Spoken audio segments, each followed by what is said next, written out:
যে বিষয় নিয়ে আলোচনা করব সেটা হচ্ছে একটা প্রোডাক্ট কিভাবে সিএনসি মেশিনে তৈরি করা হয়। আমরা প্রথমে যে প্রোডাক্টটি দেখলেন সেই প্রোডাক্টটি কিন্তু ডিজাইন করেছি। ডিজাইন করার পরে সেই প্রোডাক্টটাকে আমরা ক্যামিং করব। ক্যামিং করার অর্থ হচ্ছে যে সকল অংশকে আমরা অপসারণ করব। যেমন মেশিনিংয়ের কাজ হচ্ছে যে আমার প্রয়োজনীয় যে অংশ সেই অংশটাকে রেখে অপ্রয়োজনীয় অংশগুলোকে অপসারণ করব।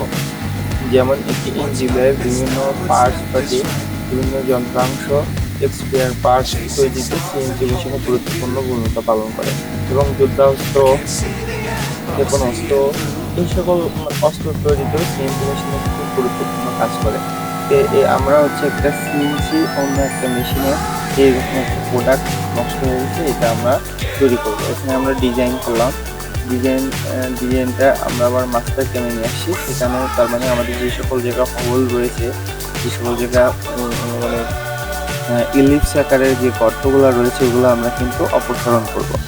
তো আমরা একটা রাউন্ড মেটেরিয়াল নিয়েছি, সেখান থেকে আমরা এই অংশগুলো অপসারণ করব 5 এক্সিস মিলিং মেশিনে। তো এইটা একটা রাউন্ড মেটেরিয়াল একটা দেখা যাচ্ছে। এইটাকে দেখেন, আমি মেশিনিং করার পূর্বে কিন্তু আমি এর যে অতিরিক্ত অংশ সেটা আমি যে কাটারগুলো ব্যবহার করেছি এটা দিয়ে কেটে দেখবো যে আসলেও কাটতেছে কিনা ঠিকঠাক মতো। এখানে যদি ঠিকঠাক মতো কাটে কিন্তু মেশিনও সেম টু সেম ঠিকঠাক মতো কাটবে। এখন এই প্রোগ্রামিং কিন্তু হাতেও লেখা যায় এবং এখানে ইসেও তৈরি করা যায়, সফটওয়্যার দিয়েও তৈরি করা যায়।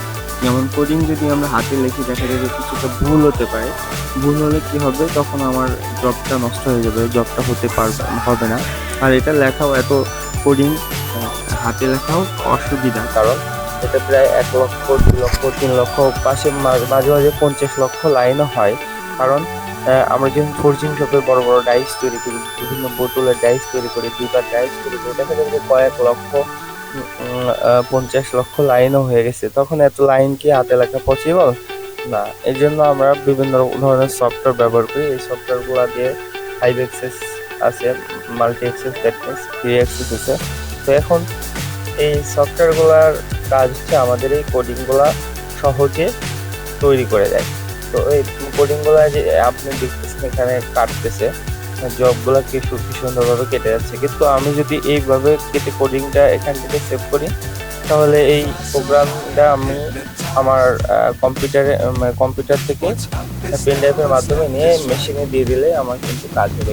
মেশিনের কাজটা হচ্ছে আমার জবটাকে এরকম ডায়াল করে 90 ডিগ্রি বাঁধা, বা না বাঁধলেও হবে, কারণ জবটারে যদি আমি WIPS সিস্টেম আছে সেই WIPS সিস্টেমের মাধ্যমে যদি দিয়ে দিই, তো ওই WIPS সিস্টেম এর মাধ্যমে এসেই কিন্তু আমার জবটা একদম সুন্দরভাবে সেন্টারিং করে নেবে।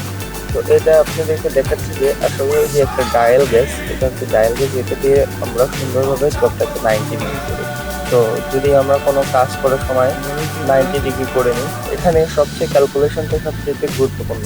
যেখানে একটা মিলিং মেশিনের বা একটা সিএনসি লেদ মেশিনের যে কোনো জায়গায় 1 মিলি বা 0.1 0.2 এগুলো অনেক ভেরি করে। কারণ আপনার ইঞ্জিনিয়ারিং ক্ষেত্রে 0.1 বা একদম সর্বনিম্ন মাপও বাদ দেওয়ার কোনো সুযোগ নেই। কারণ কি, আমি যখন একটা কাজ করি তখন একটু ভুল হলে, অন্যান্য কাজে ভুল হলে সম্ভব, কোনো সমস্যা নেই। যদি বলে আজকে তেলের ট্যাঙ্কিতে একটা সামান্য ছিদ্র আছে, তাহলে কি তেল পড়ে যাবে না? একটা বোতলের মধ্যে একটা সামান্য ছিদ্র আছে, এটা কি বাদ দেওয়া যাবে? যদিও 1 মিলির 1000 ভাগের 1 ভাগ হয়, তাহলে সেটা চলবে না। তো আমাদের ইঞ্জিনিয়ার, যারা মেকানিক্যাল ইঞ্জিনিয়ার আছে, বিভিন্ন ধরনের ইঞ্জিনিয়ার আছে, সব ইঞ্জিনিয়ারের অ্যাটিটিউডে কোনো কিছু বাদ দেওয়া যাবে না। ধরেন বুস্কলিকার সামান্য অল্প একটু অ্যাঙ্গেল হলো, তাহলে কিন্তু সেই বুস্কলিকার কিন্তু একসময় না একসময় ভেঙে যেত। মাথায় যে অনেক ডিগ্রি, অনেক মিলিমিটার অ্যাঙ্গেল হচ্ছে। এই যে এইটা আমি যেটা দেখাচ্ছি WIPS, তো এইটার নাম হচ্ছে প্রুফ। এটা দিয়ে আমাদের অটোমেটিক্যালি জবের সেন্টার করে। তো যেহেতু মানে আমাদের এই মেশিন ওপেন রাখলে কিন্তু মেশিন চলে না। দরজা অফ করে তো দরজার কাছে বাইরেতে ভিডিও করতেছি, সেই জন্য ক্লিয়ার বেশি হচ্ছে না। আমরা প্রথমে জবটাকে অফসেট করে নিয়েছি, এখন আমার টুলটা অফসেট করে নিতে হবে। এখানে যদি আমার 10টা টুল থাকে 10টা টুলকে আমরা এই WIPS এর মাধ্যমে অফসেট করে নিতে হয়, কারণ এখানে টুল যে কত বড় আছে আমার কাছে এটা কিন্তু মেশিন জানে না। মেশিনের আমি টুল বাঁধার সময় যদি আমি 10 মিলি বড় করে বাঁধি বা ছোট করে বাঁধি সেটা কিন্তু মেশিন জানে না। তো মেশিনকে আমার সব কিছু দিতে হবে, তারপরে আমি যদি দিই তাহলে জবটা হয়ে যাবে। দেখেন আমার জবটা কিন্তু পূর্বে থেকে কিছুক্ষণ চলছিল, তো এই জন্য দেখেন ওই আমার যে জবটা অরিজিনাল প্রোডাক্টে ছিল সেই প্রোডাক্টের সাথে মানে সম্পূর্ণ মিল আছে। তারপরে আমার যে মাস্টার কমেডিতে দেখালাম সেটার সাথেও আমার মিল আছে। তো প্রোডাক্টটা আশা করি মানে হয়ে গেছে আর কি, কারণ মেশিনের একটা ভিতরে ক্যামেরা আছে, এটা বাইরের মোবাইল দিয়ে দেখা যায়। তবে আরেকটা বিষয় হচ্ছে যে মেশিনের যে আছে ক্যামেরা আছে ওইটা আবার সেভ করে যায়, এমনি দেখা যায়। তো মোর ইন্টারেস্টিং হচ্ছে যে মোটামুটি অনেক সুন্দর আর কি প্রোডাক্ট তৈরির ক্ষেত্রে সিএনসি মেশিনের ভূমিকা বিভিন্ন ডাইস তৈরির ক্ষেত্রে। আমরা যত জুতার ডাইস আছে, জুতা আমরা সবাই জুতা ব্যবহার করি, কিন্তু জুতা প্রত্যেকটা ডাইসে তৈরি হয়। হাতে ঘড়ি ব্যবহার করি, মোবাইল আছে, মানে যা দেখেন ল্যাপটপের কাভার, হ্যাঁ প্রত্যেকটা প্রোডাক্টই কিন্তু আমাদের ডাইসে তৈরি হয়। তো এইগুলোর জন্য মানে নিরবিচ্ছিন্নভাবে অনেক বড় বড় ইঞ্জিনিয়াররা কাজ করতেছে।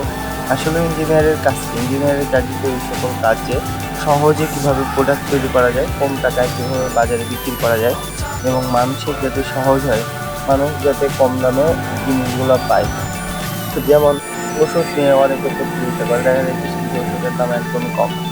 তো এরা কিন্তু গবেষণা করে করে কম কম টাকায় কীভাবে মানুষের কাছে দেওয়া যায়, উইন উইন সিচুয়েশন, আমাদের কিছু লাভ হবে, মানুষেরও কিছু লাভ হবে। তো এই জন্য আর কি ইঞ্জিনিয়াররা নিরবিচ্ছিন্নভাবে কাজ করে যাচ্ছে যে কীভাবে কম টাকায় কম খরচে মানুষ সহজে এত মানুষের যোগান দিতে পারে, এই জন্যই তৈরি করা হয়। যেমন আগে রাস্তাঘাট তৈরি করতে অনেক সময় লাগতো, ব্রিজ এগুলো তৈরি করতে সময় লাগতো। এখন কিন্তু মানে মানে কয়েকদিনের মধ্যে অন্য জায়গায় সব তৈরি করা আছে, রেডিমেড নিয়ে এসে সেটিং করে দিচ্ছে।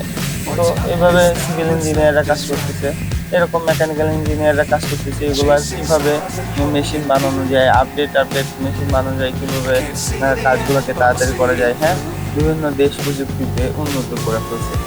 তো আমরা যে কাজটা করতেছি এখানে সেটা হচ্ছে, এইখানে দেখেন এই প্রোডাক্টগুলারে ডিজাইন করে দিচ্ছি।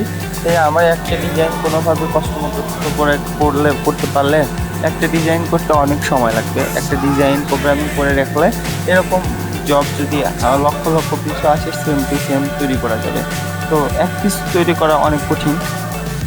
তো এক পিস তৈরি করা হয়ে গেলে আমার তো প্রোগ্রামিং থেকে যাচ্ছে, তাহলে ওইগুলো পেন ড্রাইভে রেখে দিলে পরবর্তীতে আরও জবগুলো নিয়ে এসে কাজ করা যায়। এই পাশে যে একটা লাল আলো দেখতেছেন, লাল আলো, এই লাল আলোটার কাজ হচ্ছে যে এই মেশিনটাকে নিয়ন্ত্রণ করতে, WIPS সিস্টেমের মাধ্যমে, ওয়্যারলেস এর মাধ্যমে নিয়ন্ত্রণ করতেছে।